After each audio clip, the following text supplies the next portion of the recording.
In September 2014, I was set the task to decide what my individual project would be, and I decided to play to my strengths as a sound designer and direct, write and produce a film.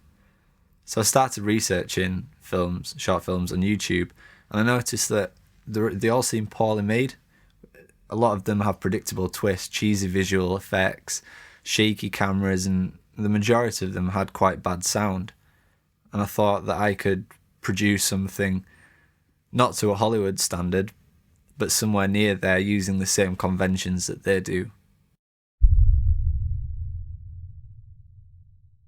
So in the developmental stage, I started storyboarding my ideas and writing draft scripts, and my ideas seemed to shift from one genre to another one, and I felt like I had to commit to an idea and stick with this idea and build on this one.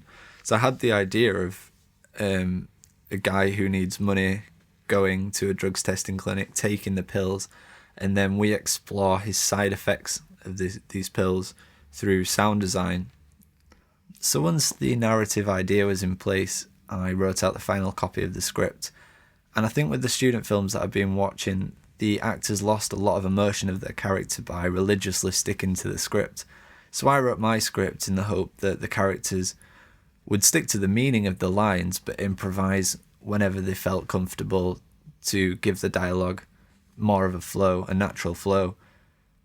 And I also made the decision that I was not going to use any of the audio recorded on set and do everything and dub all the lines in ADR sessions, again to give it more of a Hollywood soundtrack feel. I also knew at this point that Foley would play a massive role in the final soundtrack.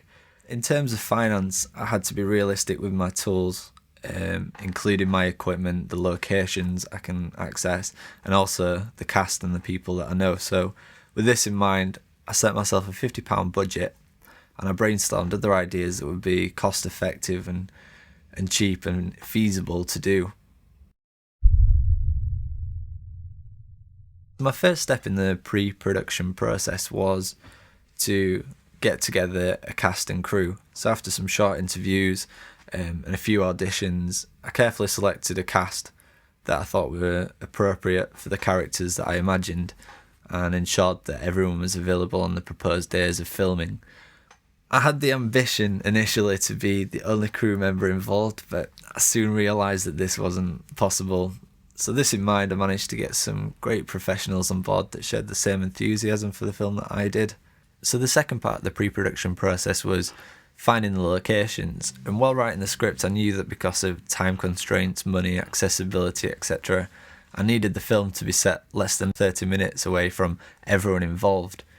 So there are 4 different locations in the film. The first is in my flat in Manchester, and in the film, this is Jimmy, the main character's flat. The second is at Skin Medical, which is a multi-purpose surgery in Manchester Centre, and the third is several outdoor locations which are around the Northern Quarter in Manchester. And finally, the fourth was set in the Castle Hotel, which is a pub hotel which is in the Northern Quarter. So once I'd received consent from these locations, I started to plan out the set design. So the main character, Jimmy, is portrayed as a lazy, sluggish guy, and I thought it was important to establish this the first time we see him, which is at the start of the film in his flat where he's asleep watching TV. And the flat had to reflect his personality, so I started collecting beer bottles and rubbish and just built them up inside my flat. I started to plan out the shots in the flat as well, and the best position of the cameras which would establish this mess. I walked through around 90% of the shots before moving on to the production stage, so I made sure that before we even set out filming that the day's time was going to be used as effectively as possible. So the first part of the production process was I started to think about the wardrobe and the makeup. Playing on the low budget that I had, a large amount of the clothes in the film were actually my old clothes and medical scrubs that were provided by Skin Medical, and I thought that it was important that I had access to the clothes after the production so I could use them for Foley purposes. For example, the leather jacket's quite a distinct sound. I did a little bit of research into film wardrobes, and I found an article that suggested that you shouldn't use any clothes that have bright colours on them if you want to colour grade the film dark. So I took this into consideration, as my film has some dark moments and I wanted to show that by the colour grade. So everything in the film is quite neutral colours, apart from Jimmy's t-shirt, and I thought I wanted this to stand out. In terms of makeup, I had to learn a little bit about trauma makeup, because there's a scene in the film where there's a gunshot and an impact on a person. So I bought some modelling wax, some fake blood, liquid latex and a sponge, which cost about £10. And this achieved a really surprisingly professional looking impact wound. The only real thing I had to do with it, because it was the fake blood that I bought was quite runny, and it was a bit pink, I added some corn flour and some red food dye to this, and it achieved a much richer, darker colour. Zoe Goff did the makeup, who plays the doctor in the film, and she made the wound using the wax and created a small hole in the centre so I could fill this up with the fake blood. And then when the victim's head goes forward, the blood trickles down her head, and this looks really effective, and it was one of the original visions that I had for the film. So the first day of filming was exhausting. As a director, I was constantly rearranging the set, testing camera shots, reviewing the footage, as well as running the sound and the camera, and I just could not do it. So I contacted Sophia White, who is a professional director of photography, and I asked if she would share that role with me in the film, and she happily agreed to this, and she came on board and she loved the vision of the film. I asked a film student, Emily Goff, to come and help boom operate, camera operate when I couldn't do it myself. Having the extra crew on board still meant that I had complete creative control of the project, but a lot of pressure was relieved.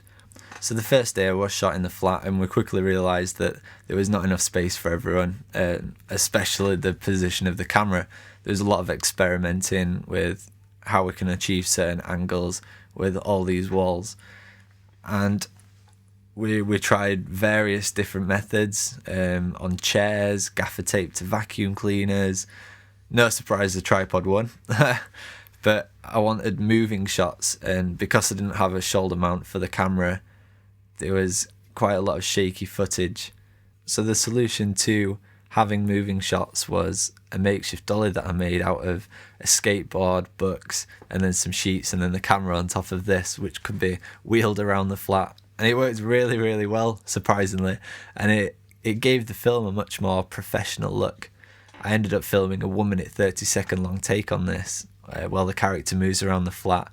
Although the limitations of the skateboard is that you can only see the feet, it wasn't planned that way originally, but I think this worked really, really well, better than seeing his face.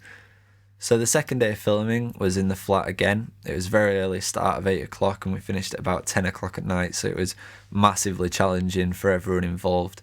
There was quite a lot of intensive scenes on this day as well. There was the gunshot scene, the gangster scene, the shower scene, so there was a lot of people on set, which didn't help with the small space.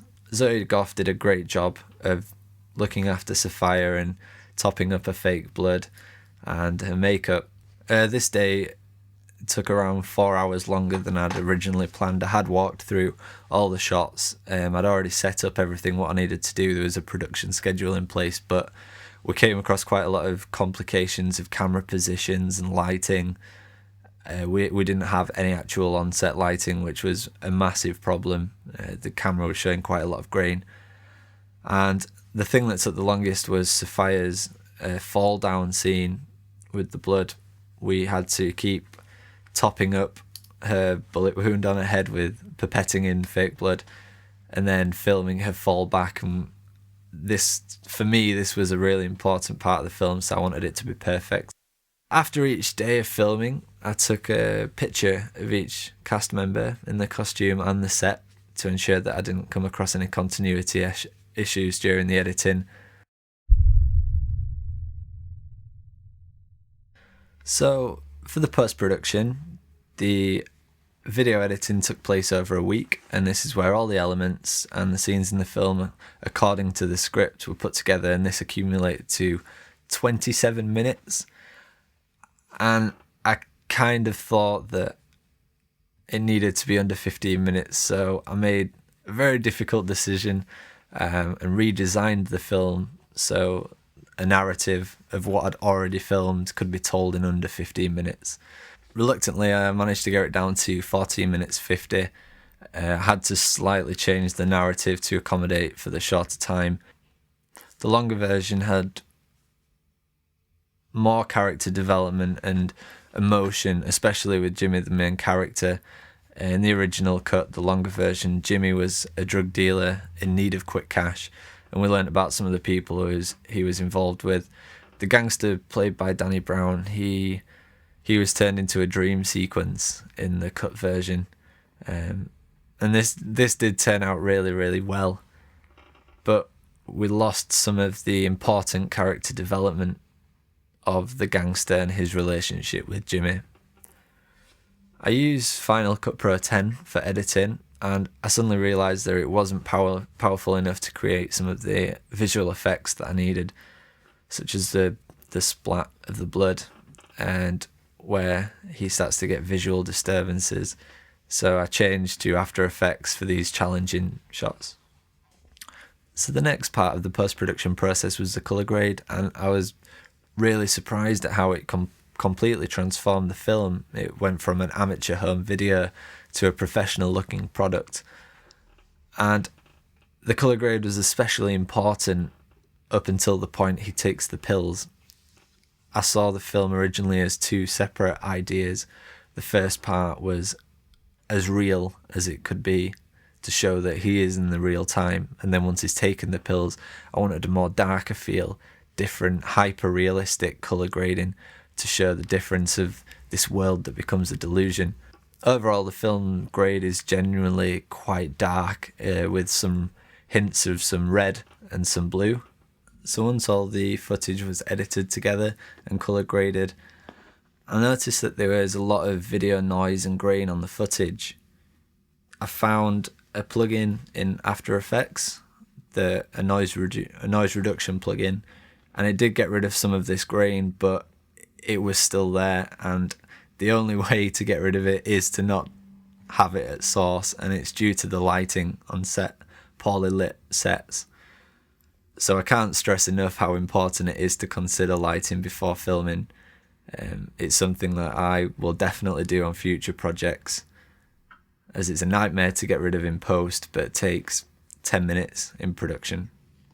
By far one of the most challenging parts of the post-production was recording the ADR. For some of the actors, it was their first time that they'd had to ADR, and this placed quite a large time constraint on the project. With each actor, I tried different methods of ADR techniques to make them feel comfortable while providing their lines. Some preferred a beep before the line, others preferred to repeat it constantly, some found it productive to repeat the line a second or two after the guide track.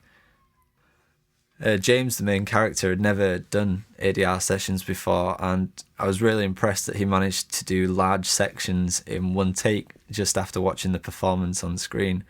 He really understood the character that he was playing, and I think this made it a lot easier, especially in the ADR. Look, mate, I don't know what you think you're doing in my flat, but you need to get out of my flat, and you need to get out of my flat now. So the most important part of this film, in my eyes, is the sound design. The sound design in the film has quite an organic quality to it. Apart from a few sounds that are software generated, all the sounds were recorded with microphones, and this gives it a realistic and natural vision. The sound design took up most of the post-production time. I really wanted to make sure everything was accounted for, and I wanted to show that this was done to a really high level, and I think the sound design has been very successful, especially in providing details of the story that aren't told on the screen. Sound designer Walter Murch came up with the idea of worldizing sounds, where you play back existing recordings through a speaker into the real world acoustic situation. So I did this in the bathroom with the radio advert, with a guitar amplifier and a shotgun microphone there, and I experimented in different positions. Get cash today. Get anything from £100 to £1,000 instantly at Drug Me UK. Simply take one of our drugs that we are testing and get paid. It's as easy as that, with fully trained doctors and friendly staff with sure to make you feel at home. Don't just take my word for it, listen to... I used Logic Pro 9 and Pro Tools 10 to edit and record all the sound design.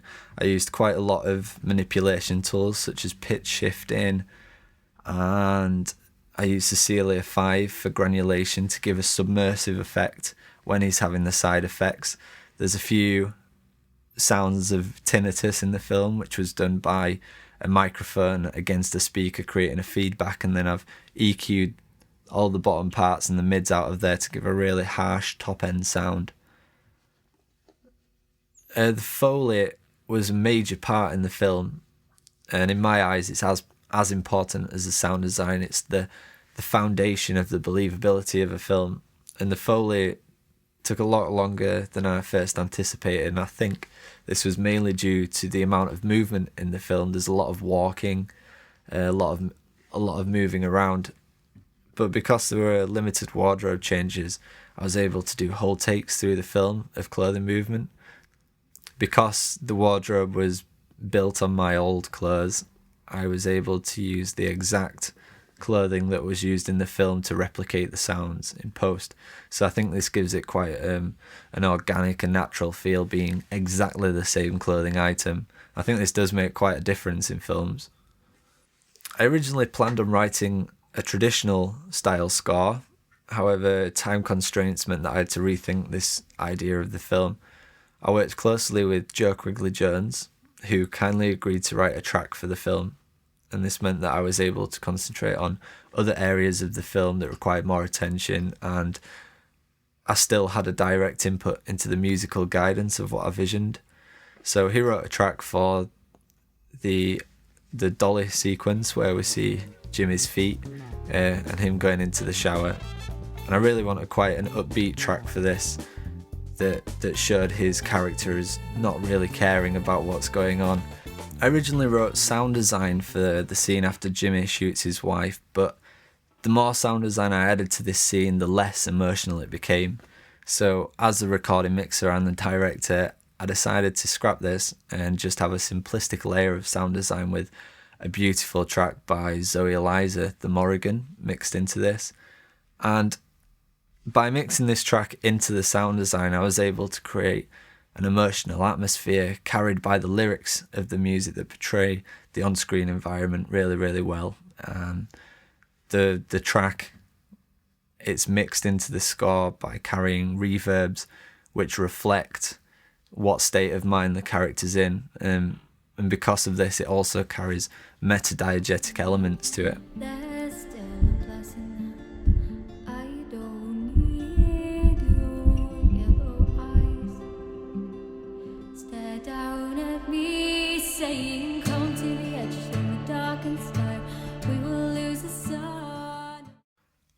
The final stage in the film was the re-recording, and for me this process was the most rewarding part of the film, bringing all the elements that I'd imagined back in September. They all came together to create one creative piece.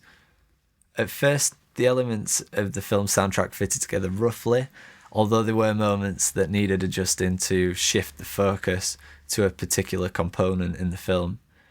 As recommended by leading audio specialists such as Dolby, the mixing environment was calibrated to negative 20 decibels, which is relative to full-scale BFS pink noise, and at 79 decibels SPL.